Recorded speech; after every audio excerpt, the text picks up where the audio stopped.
The Mighty Brain presents Orichalcum, the metal of the gods and Nephilim. Was orichalcum the stuff Atlantis was built from?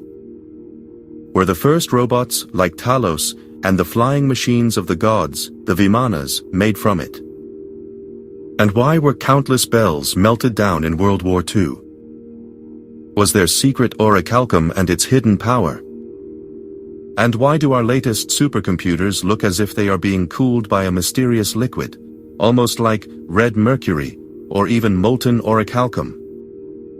Why are so many of these systems equipped with elements that shine in that very same golden orichalcum hue? Could it be that we are rediscovering an ancient technology, one that is only now resurfacing after thousands of years? You definitely need to stick around until the end. Because today, we're going to reveal if this legendary metal actually held free energy, power, and ancient knowledge. And like and share this video so others can learn the truth too. When we talk about orichalcum, the legendary city of Atlantis first comes to mind. The heart of Atlantis, the central element of their architecture, technology, and spirituality, was orichalcum. According to the Greek philosopher Plato, who describes Atlantis in Timaeus and Critias, orichalcum was the second most valuable metal after gold. It was everywhere in the legendary city. The walls, temples, streets, and even the inner columns of the Poseidon temple shone with the reddish golden light of this material. But was orichalcum really just a fancy building metal, or was it more? Plato himself writes that the Atlanteans got it from the earth, in those distant times when the metal still existed in its pure form. This wording suggests that this metal might not occur naturally anymore, or even more exciting, its manufacturing process was technologically lost. Plato was not only one of the most important philosophers of ancient times, but also a writer, teacher, political thinker, and storyteller of mythical tales that still shape Western thought today. Plato lived from about 427 to about 348 BC. Mostly in Athens, where he also founded his academy, but he also traveled, including to Sicily. Some historians and archaeologists point to a discovery from 2015, near Gela, Sicily. Over 40 bars of a metallic alloy were discovered on a sunken merchant ship, consisting of copper, zinc, lead, nickel, and traces of antimony. The composition strongly resembles ancient descriptions of orichalcum. Scientists found it is an unusual alloy, not common in the 6th century BC, possibly a relic of earlier forgotten technologies. Linguistically, the word orichalcum comes from the Old Greek orichalkos, literally, mountain copper. The Egyptians called it red gold, while Mesopotamian texts speak of elam metal, which only gods were allowed to work with. Everywhere we find the same color, reddish gold, glowing, warmer than gold, harder than copper. These clues suggest orichalcum was more than a material, it was an energy carrier, a status symbol, a sacred substance. In Atlantis, it symbolized power, divine order, and possibly a lost science that could bring matter, sound, energy, and consciousness into harmony. The breath of the gods, orichalcum as an energy conductor. Orichalcum was not just a noble building material, it was a key to the energy architecture of antiquity. Plato describes Atlantis not only as magnificent, but also as a highly functional city with orichalcum lines, which were not for decoration, but were electrically conductive. And this was at a time long before our modern science even existed. Modern research suggests if orichalcum was indeed a copper-zinc alloy with specific crystal structures, it could have had a piezoelectric effect. This means it creates electrical voltage through pressure, vibration, or temperature change. A phenomenon we use today in quartz, for example, in watches, microphones, or ultrasound transducers. Imagine a city built with walls and floors that generate energy with every step, every voice, every breath of air, without any cables. The principle of resonance becomes the central technology here. Orichalcum could have been made to vibrate by certain acoustic or mechanical frequencies to generate or transmit free energy. In ancient temples, for example in Egypt, Mesopotamia, or among the Mayans, we find architecturally precisely tuned halls which are said to have been coated with orichalcum-like metal, for example, red gold or star metal. In these halls, voices didn't just echo, they resonated, creating pressure, impulses, a possible key to activating these metallic networks. Reports from the Dendera temple complex in Egypt show so-called light bulbs, supposedly lit by wireless energy transmission, connected to some kind of wire that wasn't copper. Some researchers are already talking about an early ancient Tesla technology here, with orichalcum as an energy carrier. In this scenario, orichalcum becomes the basis for an ancient smart city where buildings could communicate, share energy, and store information. Some even speculate that certain forms of orichalcum could generate plasma fields, comparable to modern plasma or scalar wave technology. Fascinating. In Vedic India, they talk about soma metal, a material that could collect air energy and feed it into machines. Again, the typical description appears: reddish gold, shiny, breathing. Another echo of orichalcum. And then, there's World War II. Back then, thousands of church bells across Europe were taken down, seized, and supposedly melted down to make ammunition. Photos of so-called bell cemeteries, huge piles of bronze sound bodies, show how massive the intervention was. Officially, they said, they needed the metals for the war economy. But here's where the mystery begins. Because if you chemically analyze the ammunition of that time, it turns out it's not made of bronze, like bells contain, but of brass, a completely different alloy. Bell bronze contains about 80% copper and 20% tin. But cartridge cases were standardized to be made of cartridge brass, so about 70% copper and 30% zinc. This very difference raises doubts. If the bells were actually melted down, why doesn't their tin appear in the cartridge cases? Here's a bold idea. What if the church bells weren't all made of regular bronze, but some of them were actually cast from the mythical orichalcum?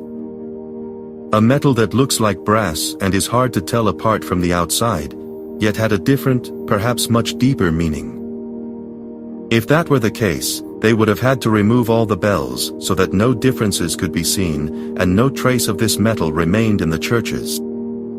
So the official reason, the need for ammunition, would only be an excuse for a widespread operation whose true goal was to make the orichalcum disappear. What if their special sound wasn't just pretty, but had a hidden effect, healing, energetic, perhaps even able to create vibrations that we can hardly understand today? Then the removal of the bells would have had not only war economic, but also completely different, deeply hidden reasons. The disappearance of a metal that held too many secrets. Official history says otherwise.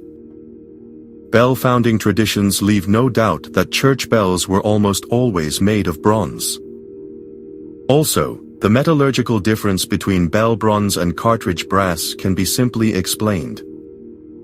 Bronze is simply not suitable for the complex drawing processes of cartridge cases, which is why the industry continued to rely on standardized brass alloys. So the absence of bell traces in cartridges is not a secret, but a technical necessity. But the idea that an ancient metal disappeared amidst the disasters of the 20th century remains fascinating. It connects myth and history, Atlantis and World War, sound and war technology, and it thrives on a peculiar tension. While the records calmly state that bells were seized and mostly melted down, the question remains what actually happened to each of these massive sound bodies. Were they truly completely turned into grenades, or did some of them go into secret channels, disappearing from public view? So the story moves between verifiable reality and speculative possibility. Only one thing is certain. For centuries, bells have not only shaped cities, but also carried a cultural, spiritual, and almost magical meaning. The fact that they, of all things, disappeared en masse into the melting pots of war leaves room for imagination, and for the hope that perhaps somewhere, a remnant of this mysterious metal has survived. Conclusion to this chapter. Orichalcum was perhaps the first bioresonant, energetically active material that made buildings alive, that converted vibration into energy, that connected atmosphere and architecture. A metal that communicated with the world. A lost link between material and frequency, and perhaps what Tesla sensed in the early 20th century when he said, "If you want to understand the universe, think in terms of energy, frequency, and vibration."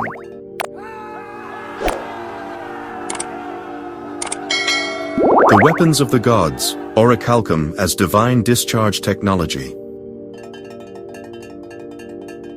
Was Zeus's thunderbolt a plasma conductor weapon? In ancient depictions, Zeus never holds a lightning bolt directly, but a rod-like object from which the lightning bursts forth. In several paintings, this object is depicted as golden, sometimes copper red. Was this an energy-focusing device? A precursor to modern plasma conductors? In ancient Orphic hymns, Zeus is called the light thrower, who ignites the firmament with thunder. This wording doesn't sound religious, but technological. A device, powered by resonant energy, made of orichalcum, could have concentrated and discharged atmospheric charge in a targeted way, like a portable lightning generator.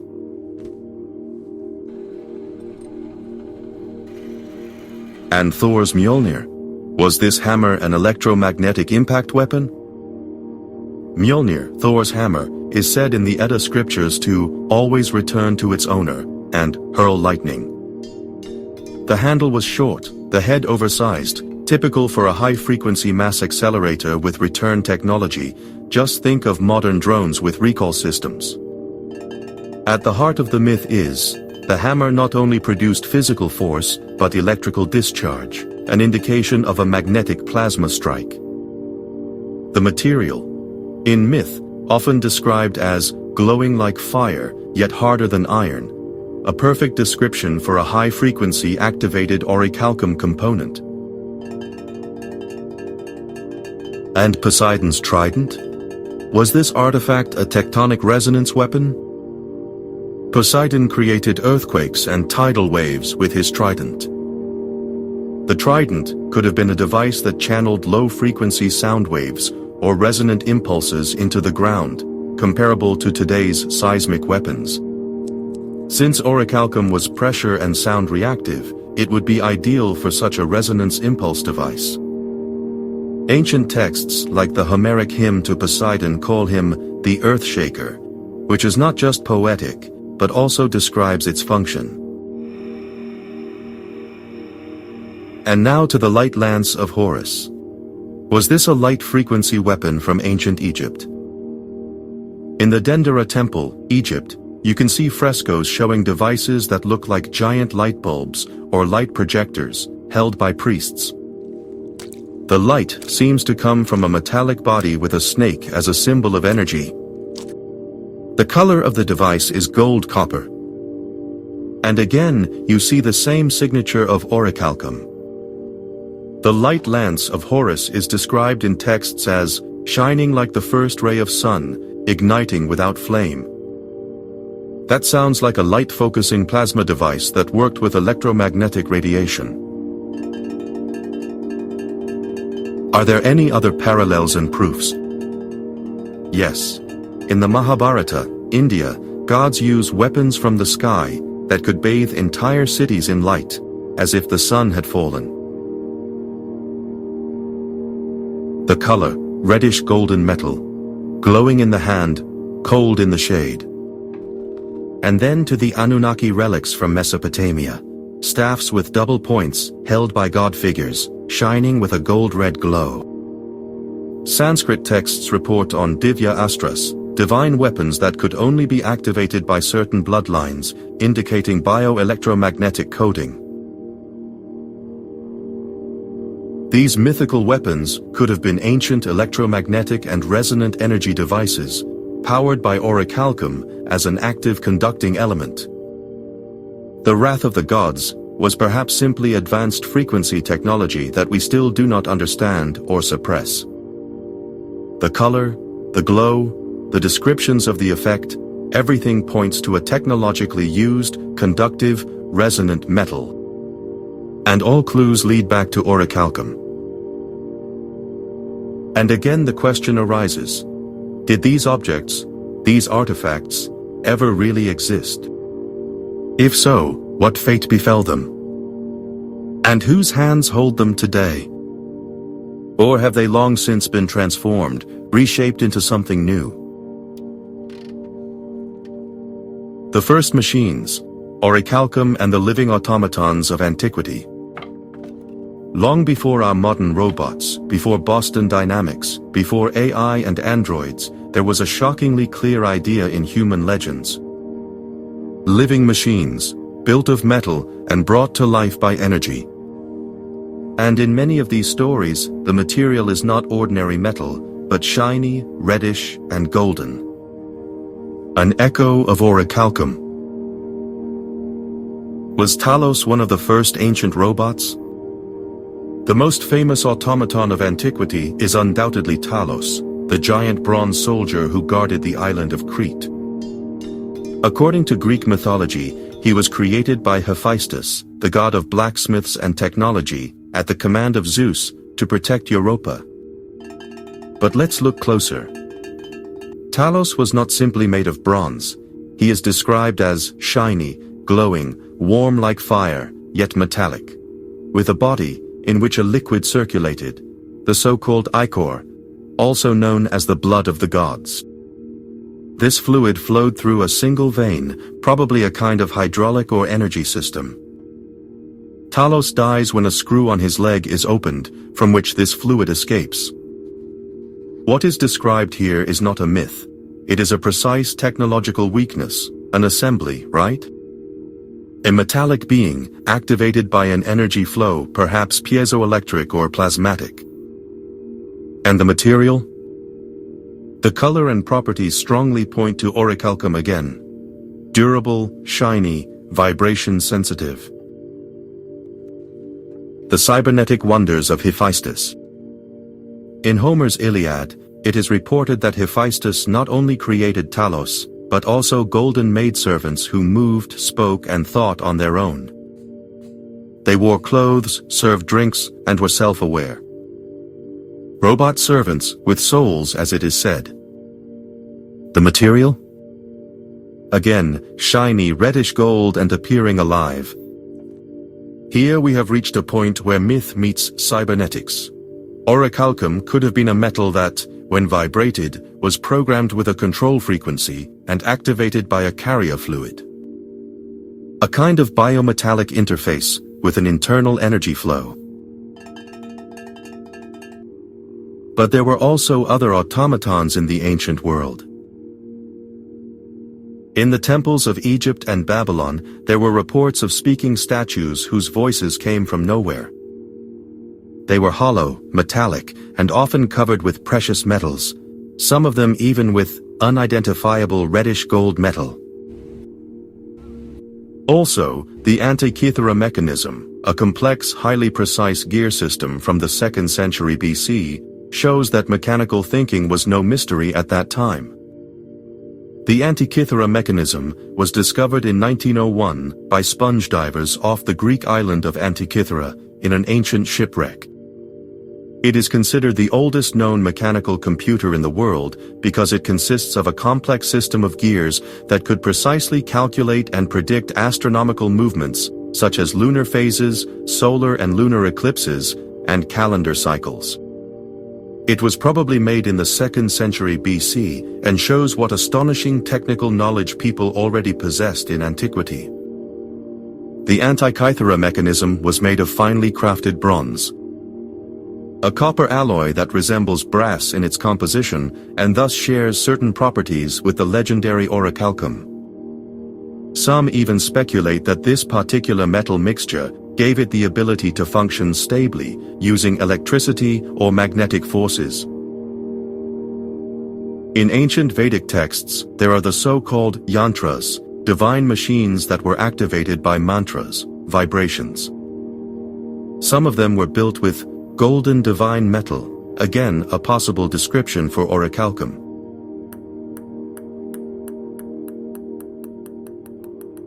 Was ichor perhaps energy gel? Modern interpretations compare the divine ichor to an oil-like carrier medium that could have acted as a cooling conductor or plasmatic medium. Sort of a liquid energy that was set in motion by piezoelectric systems, similar to modern plasma drives or liquid metal computers.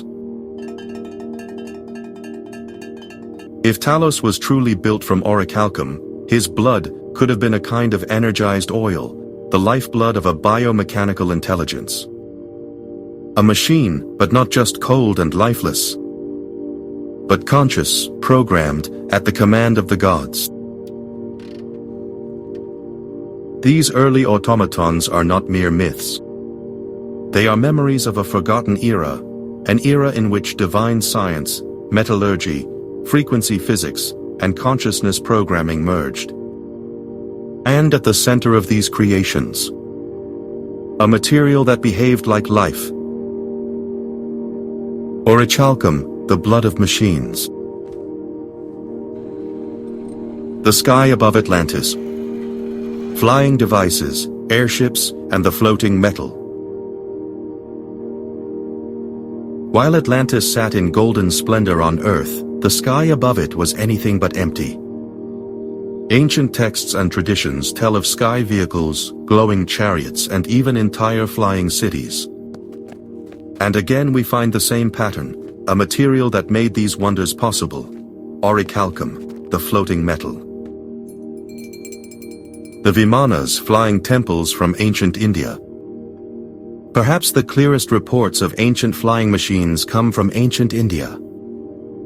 The Vedas describe in several scriptures the so-called Vimanas, flying vehicles of the gods, equipped with weapons, energy sources, and sometimes even entire living areas. In the Samarangana Sutradhara, it says, "The Vimana is a celestial chariot made of a light, golden metal that conducts neither heat nor cold, yet stores energy." Here, not only a technical function is described, but also the material. Light, gold-like, energetically active. It perfectly matches the properties we attribute to orichalcum. Electrically conductive, resonant, and possibly magnetically levitating. Anti-gravity through frequency. Modern physicists, like Nikola Tesla or later Otis T. Carr, speculated about gravity control through frequencies. It is conceivable that orichalcum, in a specific crystal structure, reacted to electromagnetic impulses and could generate its own field distortion. Such a plasma field, powered by atmospheric energy, could compensate for local gravitational fields, similar to what is observed with superconducting magnets. A floating temple, a flying vehicle, a chariot of the gods, described in antiquity, with the physical principles of today's future. The flying palaces, the myth from Babylon and Egypt. In Babylonian legends, they speak of ziggurat ships that came from the sky, glowing and made of luminous, non-rusting metal. Similar depictions are also found in ancient Egyptian texts, where the god Ra flew on a solar-powered chariot over the earth, built of fiery, gold-red metal. A papyrus from the Temple of Edfu even mentions, "The gods came down from the sky with their houses. Their floors of sacred metal carried them through the air, without wings carrying them." These descriptions point to massive, structured platforms, possibly floating buildings, comparable to today's concepts of anti-gravity ships or electromagnetic air islands. And again, a luminous, rare metal plays the central role. The sacred metal of sky travel, seemingly orichalcum. The Ark of the Elohim, a celestial transporter. In the Book of Enoch and other apocryphal writings, celestial vehicles are mentioned, described as arks, chambers of light, or chariots of fire. They come down, pick up people, and fly back into the sky. But one particular detail repeats itself. The interior of these vehicles was said to be made of shimmering, copper-gold material, unclear whether fabric or metal, but appearing alive. A description for a bioresonant orichalcum? The flight technologies, in the myths of our ancestors, were not just symbolic. The detailed description of structure, propulsion, material, and function points to a lost high technology. And at the heart of these devices? A metal that doesn't rust, that floats, that lives. A metal that reacts to frequency. A metal that carried the gods through the air.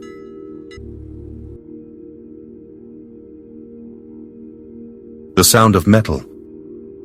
Music, resonance, and the language of orichalcum. Every material has a sound. But some materials have more than that. They can respond. They vibrate, change, become active. Orichalcum, the legendary metal from Atlantis, was not a passive building material. It was a resonant body, a receiver and transmitter of frequency information. And perhaps, just perhaps, it even understood music. Orichalcum as a frequency medium. Ancient sources describe orichalcum not only as visually extraordinary, but also as acoustically unique. It is said to have sung when touched, changed with air pressure, resonating with specific tones. Was it a piezoelectric superconductor? Or even a sound-sensitive crystal compound that could be activated by sound? In the Orphic hymn to the cosmic metal, a little-noticed text fragment from Asia Minor, it is said, "When the breath of Apollo touches the sacred ore, it begins to sing, to shine, to live." A poetic description or a technical description of sound-induced activity. The sound architecture of Atlantis. Reports about Atlantis speak of walls that floated, of rooms that opened with voice, of gates that could only be activated by singing. Such technology is not unknown in today's research. It is called acoustic manipulation. It uses standing sound waves to move or activate matter. If orichalcum was a sound and resonance active metal, it could have reacted to certain frequencies like a sensor or receiver, similar to glass shattering at the right resonant frequency. Except that with orichalcum, it wasn't destroyed, but perhaps activated a new function. The sound keys of the gods.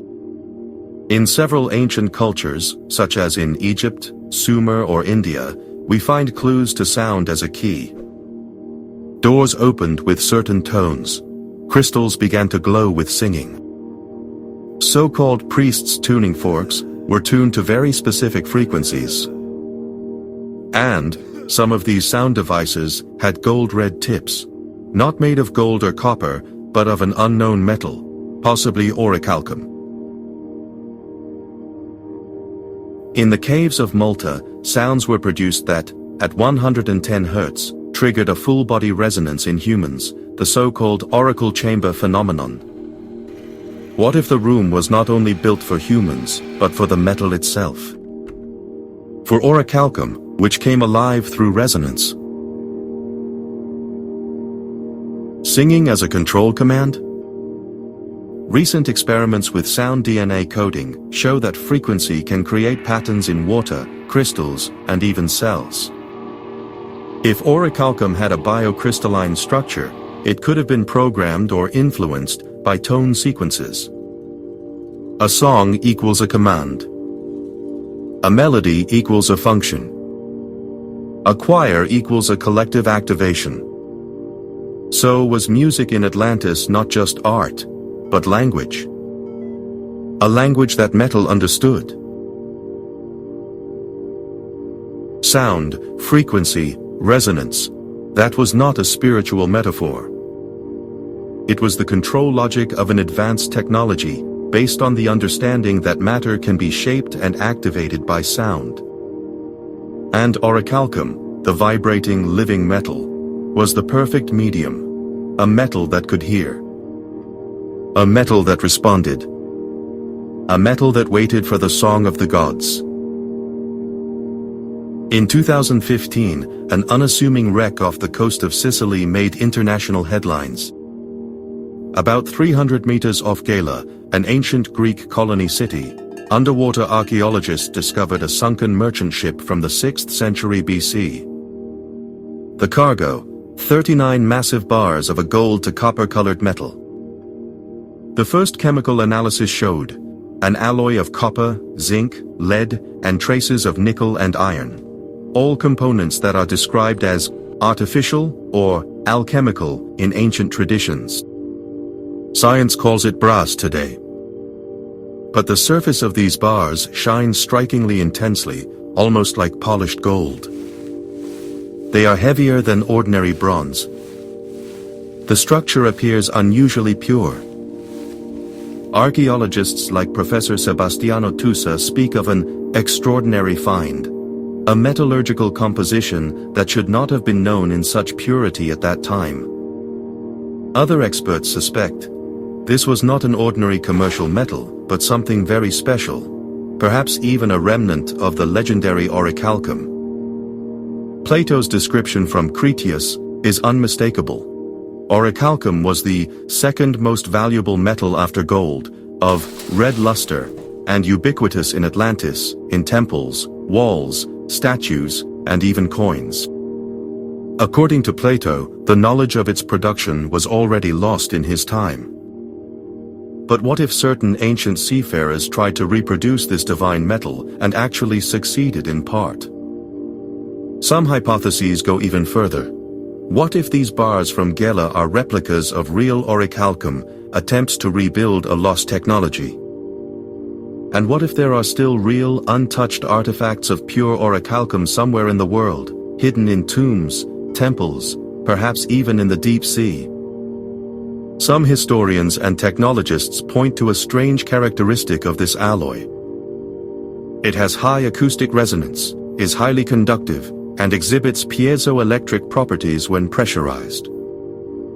This means it could store vibrations, transmit signals, perhaps even have been used as a primitive, analog technology platform.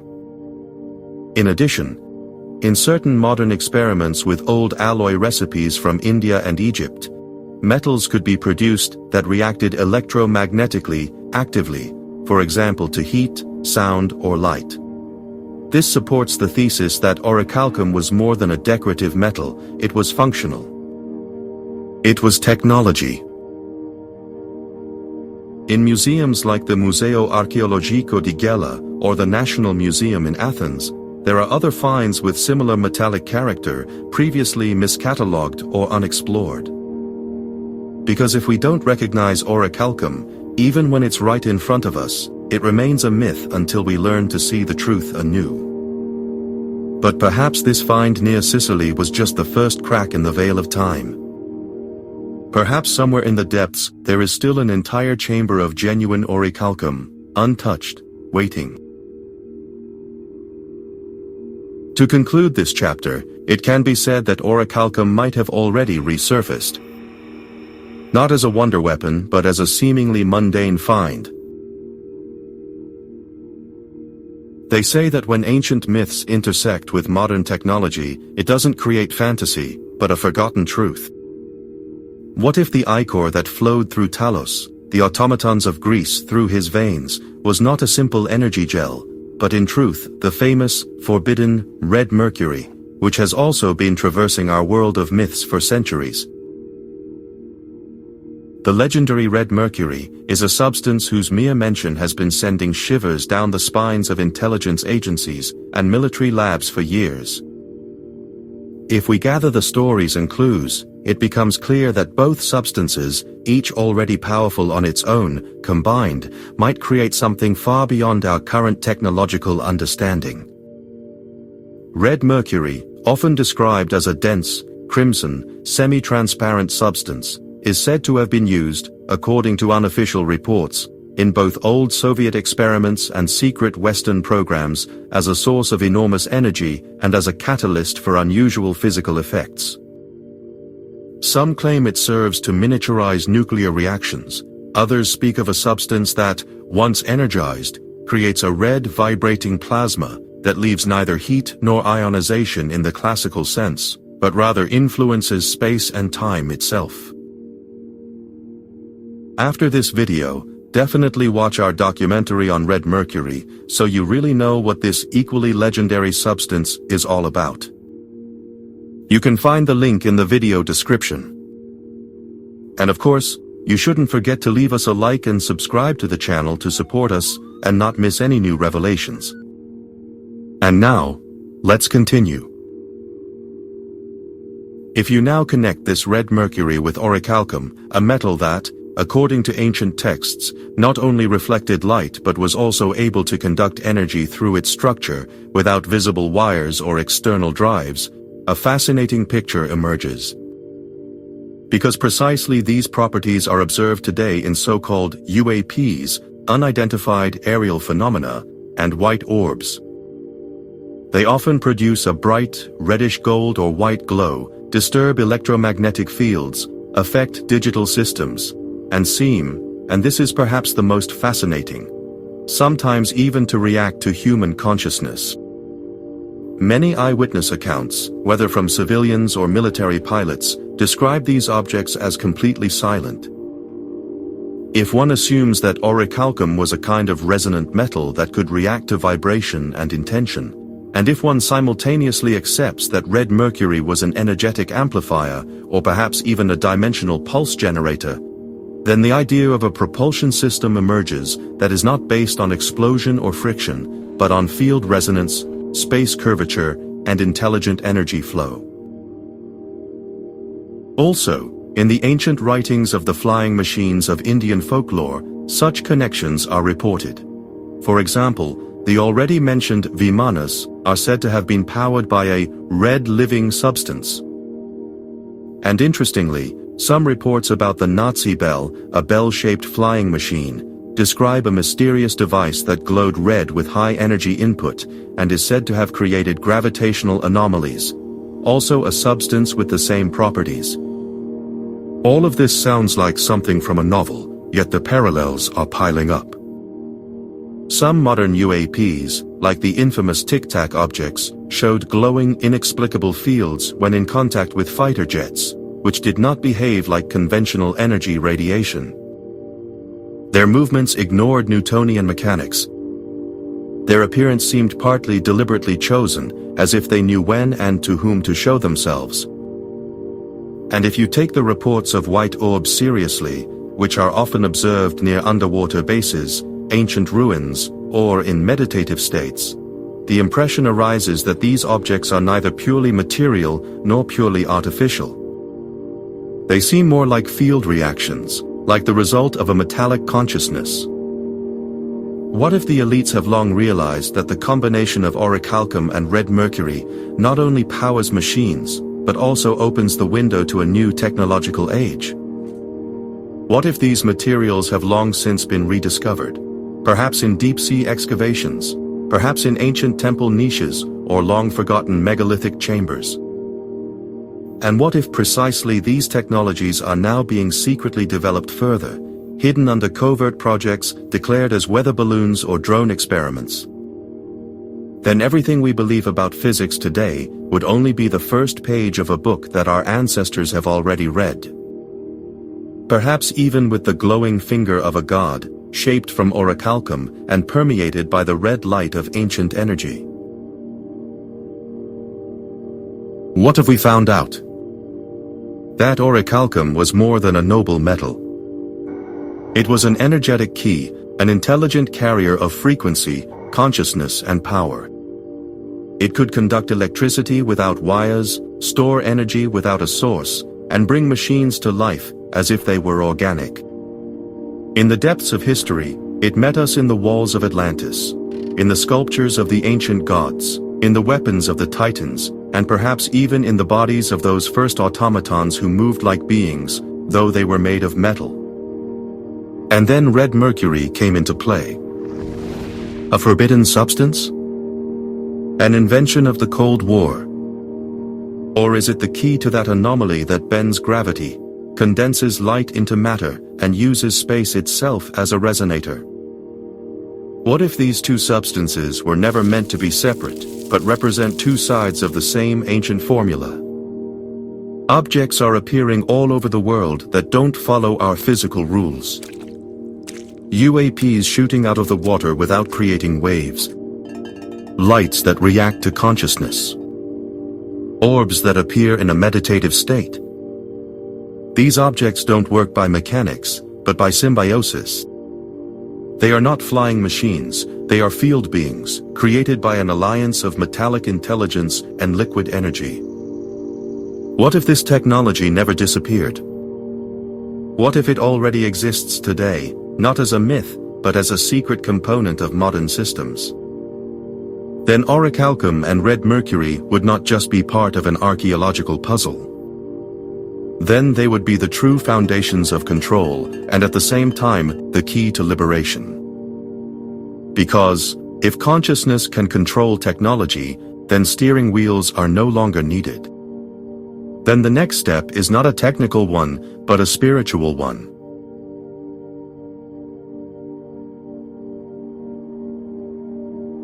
So, to wrap things up, we want to say a big thank you to everyone who made it to the end of this video.